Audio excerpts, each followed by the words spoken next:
This episode is brought to you by Amazon Business. We could all use more time. Amazon Business offers smart business buying solutions, so you can spend more time growing your business and less time doing the admin. I can see why they call it smart. Learn more at amazonbusiness.com.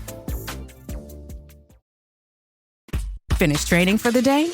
Time to fight post-workout fatigue with Core Power Protein Shakes. They're packed with 26 grams of high-quality protein to build muscle and electrolytes to help hydrate. The nutrition you need to help your body replenish, rebuild, and repair post-workout so you can power on to the next one. Champion your recovery with Core Power. Visit corepower.com to learn more. Hey guys, I'm really excited about today's podcast episode.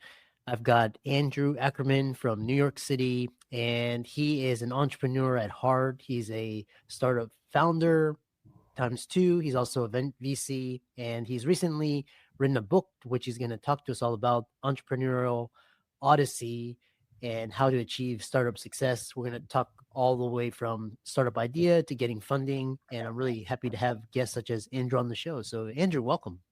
Thanks for having me. And I was wondering how I was going to subtly get the book into the conversation.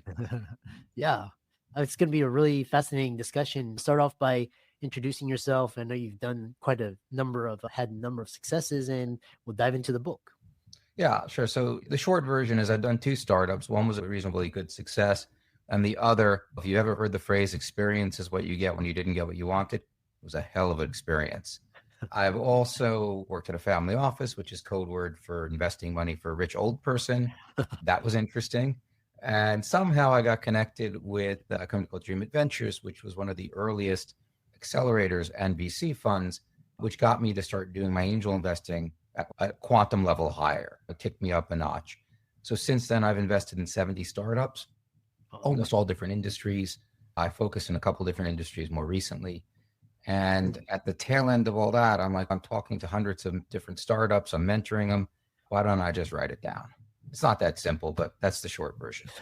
Yeah, fascinating. And I really, because I love a friend of mine from college, he took his company public, Coinbase, and it's really been fascinating to see his success. And I love talking to VCs. Dive in, just talk about I know your ideas, what are some of the most common pitfalls and traps that from going from idea all the way to getting funding is no joke. So what do you commonly see that cause startups to fail?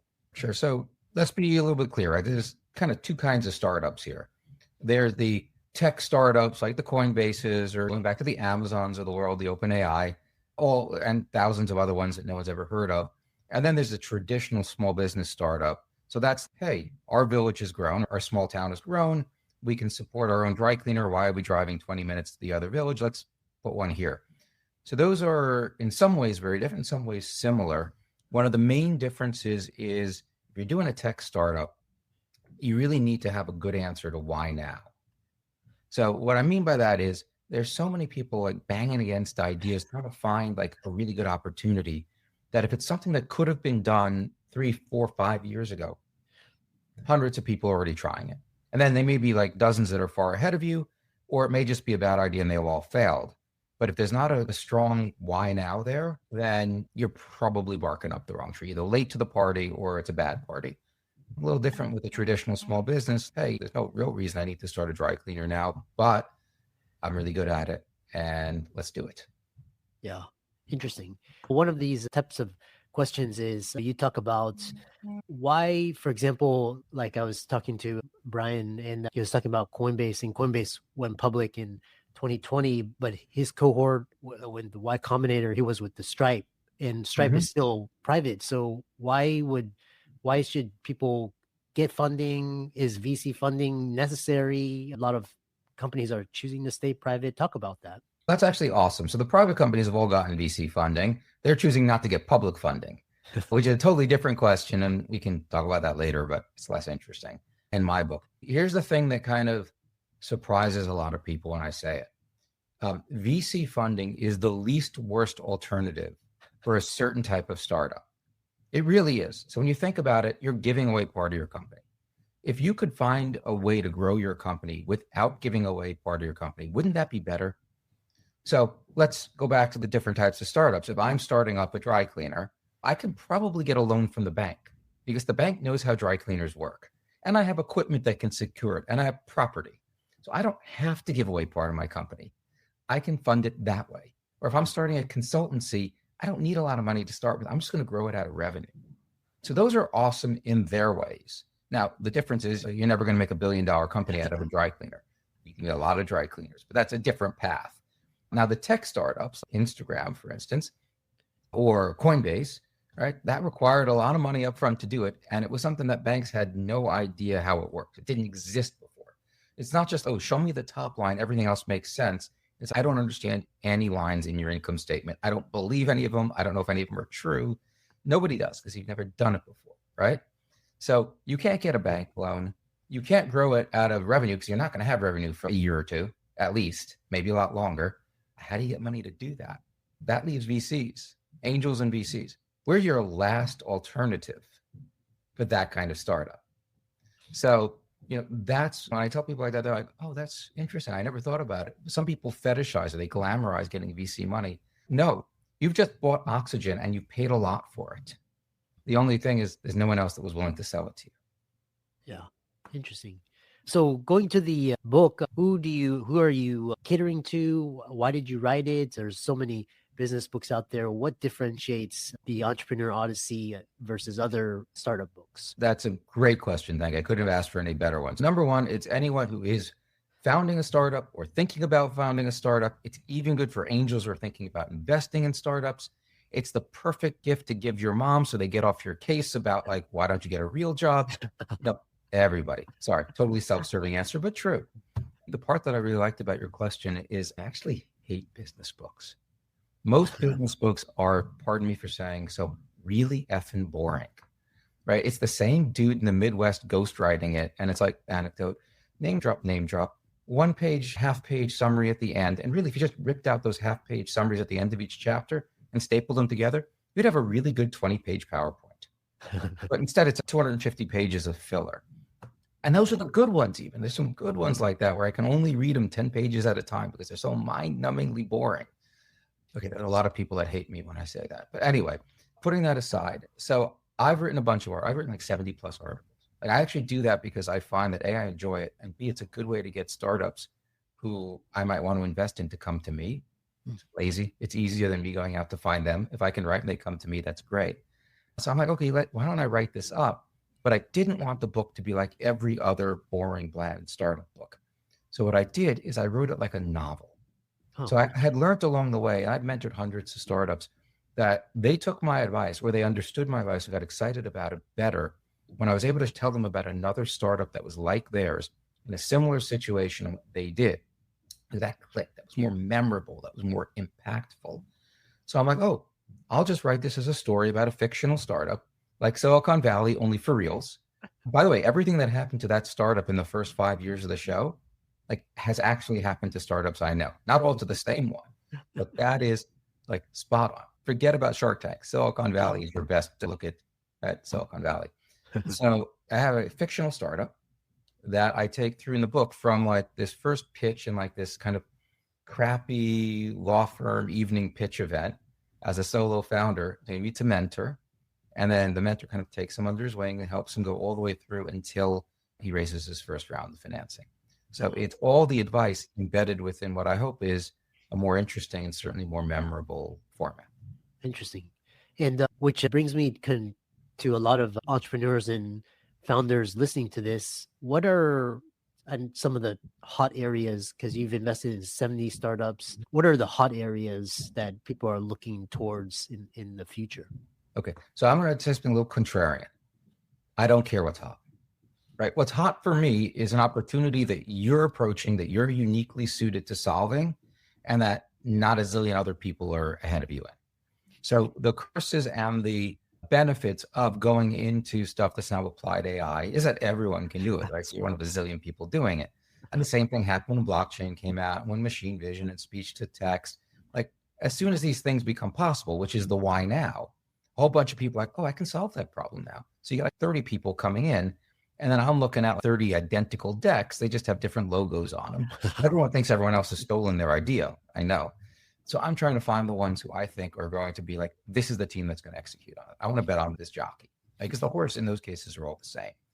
So I would say, don't worry about what's hot, right? Within broad parameters, find something where there is a legit why now. You're solving a massive pain point that is intense, widespread, and frequent. Those are my 3 dimensions of pain. And there's a why now. That's why no one else has solved them before. And I don't care if it's like totally unglamorous. For instance, a startup I'm looking at right now that I'm helping that global as well, I'll invest in, is making a robot that cleans trash chutes. Interesting. My kids think that's the least sexy thing ever. It is the least sexy thing ever. It's a trash chute. The robots are the why now. It's hard to do. They have the engineering chops to do it. Shockingly, they're an Israeli startup, which is, it's almost shocking when they aren't. And I'm excited about it. Yeah. Not AI. No AI involved.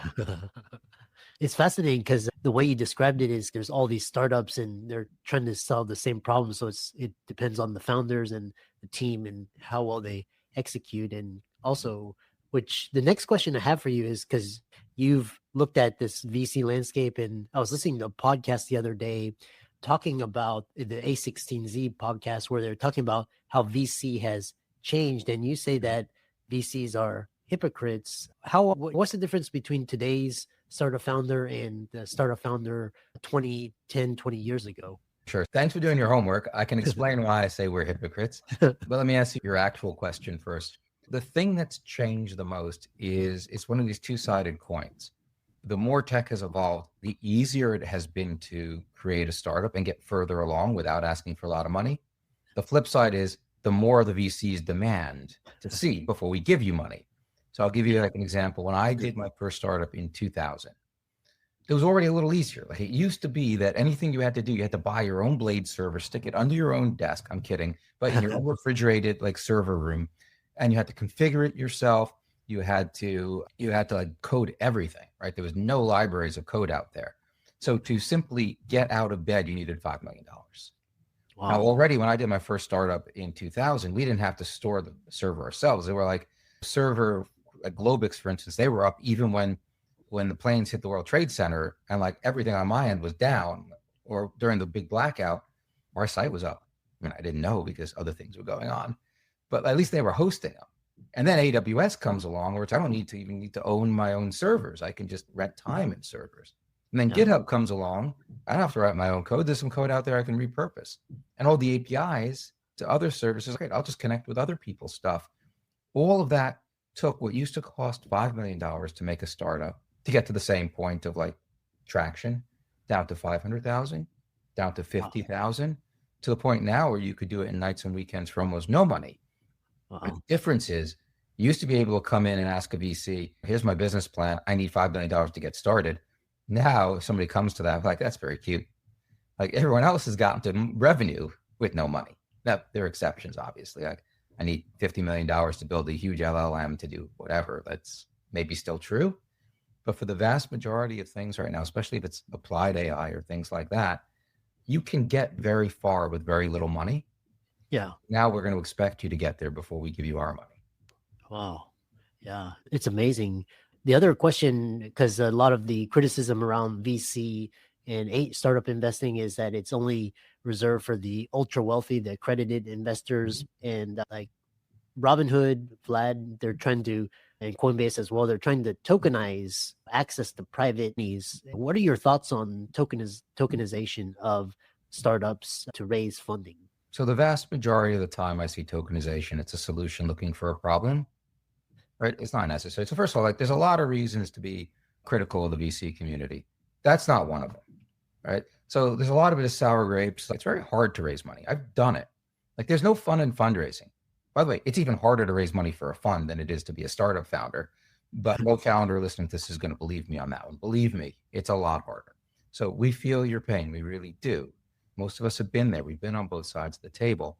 But a lot of the criticism like, oh, you don't get it. Respectfully, we get it. It's your startup wasn't there yet.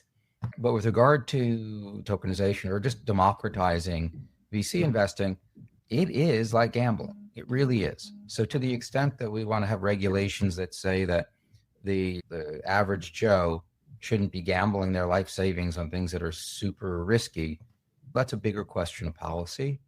Now, when everyone tries to democratize it, what they really mean is they're creating a fund and then anyone can get into the fund. You can do that now. There's the regs let you do it. There's no reason it has to be a token though.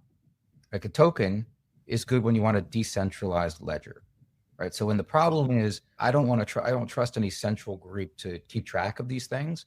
I want to be able to just go with you, nobody's business but my own. That doesn't solve a problem here. Who cares? Yeah, interesting.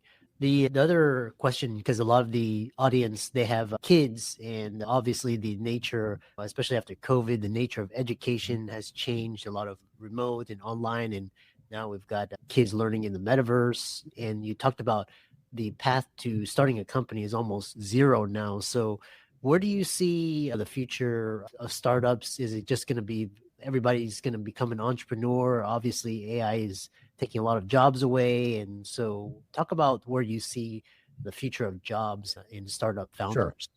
So you wrap 3 questions in one. So let me see if I can go through them in order. Not everyone will be an entrepreneur because not everyone has that level of comfort with risk at that point in their life.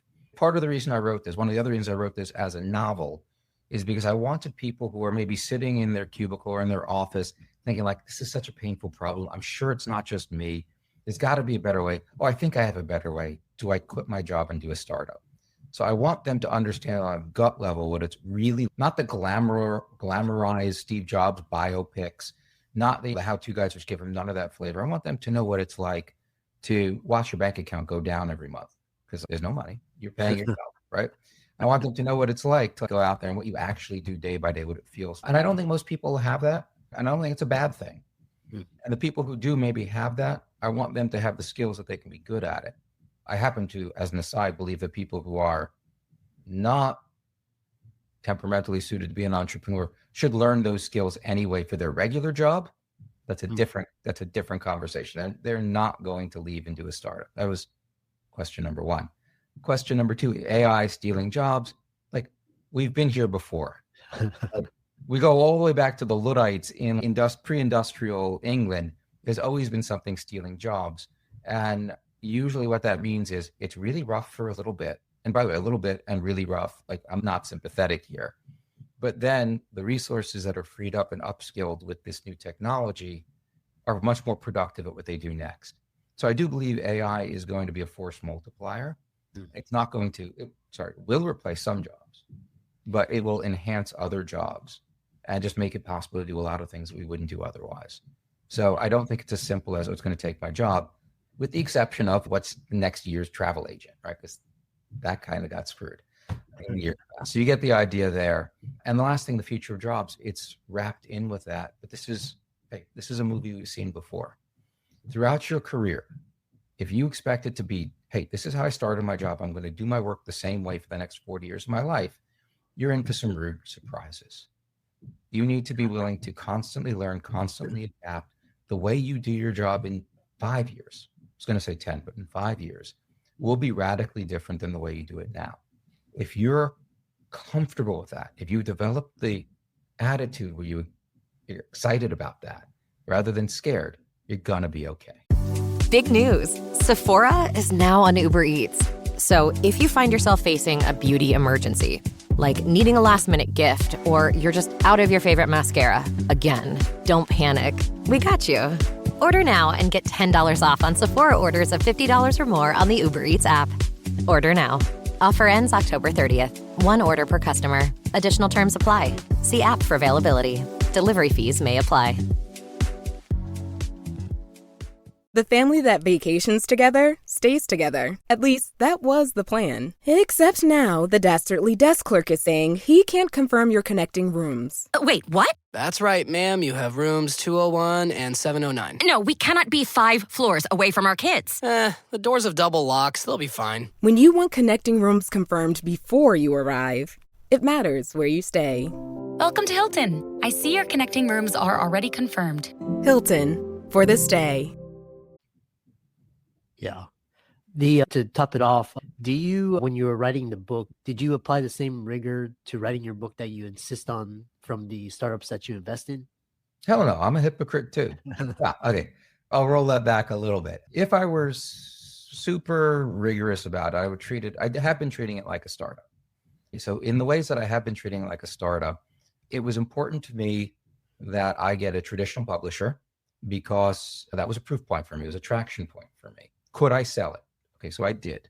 It's important to me that it make money on its own. So I'm not using this as like a glorified calling card where I'm putting a bunch of money out there to market it. I don't care how much I lose, but now I'm a best-selling author. You should hire me as a consultant. By the way, for corporates, you should hire me as a consultant. I'm pretty awesome when it comes to different investment platforms and corporate venture in general. But I digress. But I'm not doing this as a glorified calling card. I wanted it to succeed or fail as a business venture of its own. And I don't know yet. It's too soon, so don't ask me that question. Yeah. Where I didn't treat it with the same rigor is I didn't do the same kind of, okay, problem solution. Yeah, I did, because all the other books are boring, or you're looking at blogs that are scattered and you're assembling your own how-to guide. I didn't do the competition slide maybe as rigorously as I could. I didn't go out there and find all the books out there that did it and like line them up and say, this sucks for this reason and that one sucks for the other reason. I did a little bit of research and just kind of said, yeah, if it's not that easy for me to find, it's not out there, or it's not that easy for them to find. So I didn't do the full equivalent of a pitch deck for the book, but I did do a lot of it, and some of it was a little bit haphazard. But I also did exactly what I tell my startups not to do. I was very undisciplined about writing it. You want to hear? I'll tell you a funny story. The startup in the book, Call Jar, is based on another startup that I'm doing on the side for reals. It's a speech recording, speech-to-text startup that is a privacy compliant way of recording your half of a phone conversation. So I'm like, okay, that's cool. Let's use that in the book. It's a good example because it could be B2B, B2C, B2B2C. So it had a lot of applicability. Everything I wrote in the book was basically everything I taught my startups when I was running an accelerator program, roughly in the same order. I just needed to change it all from me lecturing or me talking about a pitch deck to an actual story and embedding it in real life anecdotes. So I spent 20 minutes bullet pointing it. And then for the next 2 or 3 months, I walked around with my phone, and I was that weird guy muttering into his phone in the subway car, which text right into Google Docs. So I wrote about 80% of the book that way. So it is a book about a fictional speech-to-text startup based on a real speech-to-text startup that I wrote 80% of using speech-to-text. But it wasn't ever me sitting down for, okay, this half hour a day is for writing. Yeah, fascinating. And I really love how to differentiate the book you've written in a story format, and your objective is to get founder advice that most founders would want to read and make it more interesting. So how can people find more about you, follow you? And then also the question behind the book cover, how did you come up with that, and how can people find the book? Sure. So first things first, right? I have a personal website. It's Andrew, the letter B as in boy, Ackerman. Benjamin's my middle name. So it's andrewbackerman.com. If you're like, hey, to hell with that, I don't care anything about this guy, but the book's kind of interesting, you can find it on Amazon. It's The Entrepreneur's Odyssey, a novel guide to startup success. Yes, I like puns. In fact, there's some visual puns in here. If you can see, like the guy over here, he's got a chainsaw. So he's his way through the startup maze. That was actually a founder I backed 10 years ago, more than 10 years ago, with one of the best designers I knew. And I'm like, I'd introduced him to a lot of people. And I was like, hey, I can finally use you myself. So I like a lot of that. Your readers are welcome to get the book. If you like it, my contact info is somewhere on my website. Tell me, post reviews. So that's all fine and dandy. The second half of your question was something about differentiating. Was it about the cover? Yeah, the story behind the cover. Oh, okay. Yeah. So part of it was, it's actually interesting. Again, with the whole theme of your typical business book lacks any kind of imagination. I went into a Barnes & Noble, actual brick and mortar store. And I stood about 15 feet away from the business section. I kind of let my eyes unfocus a little bit. And I noticed like some commonalities, like almost all the books were solid covers with either a picture of the author on the front or a kind of visual pun, a light bulb, but on top it became a dandelion. They're talking about networks, right? Yeah. Or like $100 bill on a fish hook. It's a sales techniques of the book. And they were all in kind of solid colors, pastels, primaries, and there weren't a lot of patterning to it. So I'm like, okay, we're going to do a maze. It's like a maze. It's an interesting pattern. I even went to the point where I'm looking at the spines, and I'm like, they're all solid spines with solid letters on it. So I carried the theme of the maze around. So even on its side, it will stand out. I even went to the sci-fi fantasy section just to see what can I do differently. And a lot of them actually have a picture or silhouette of the character on the spine. I said, that'd be awesome. But my book wasn't thick enough, so I couldn't do that. I really thought that through. And of course, the irony is it's not in brick and mortar stores. But it did actually, and this was partly by accident. Once I was talking with the designer and we came down with this theme, he was like, your lism will cost you 10 times as much because I'm not allowed to use generative AI because your publisher isn't comfortable with the rights. But we could do this. And he showed me this kind of cartoony thing. And I looked at it, I'm like, oh, that looks a little bit like The Far Side with Greg Larson. That's awesome. People will see my book. They'll think it's in the wrong section. They'll pick it up to move it. And I'm like, oh, this is interesting. Yeah. So there's actually a lot of thought that went behind the book. And thanks for asking, because that doesn't usually come up. Yeah. I really enjoyed this conversation, and I'm sure the audience to check out Andrew's book. The links will be in the show notes. I'm sure and then be sure to read it and give Andrew a good review and follow him and connect with him. And if you have any questions, and thanks so much for coming on. I really enjoyed this conversation. This was fun. You asked a lot of questions that don't normally come up. So thank you. Yeah. Every minute your finance team spends wrestling with data is a minute lost.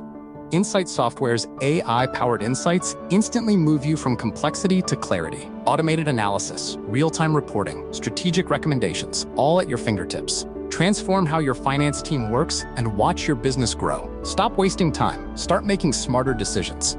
Learn more at insightsoftware.com/AI.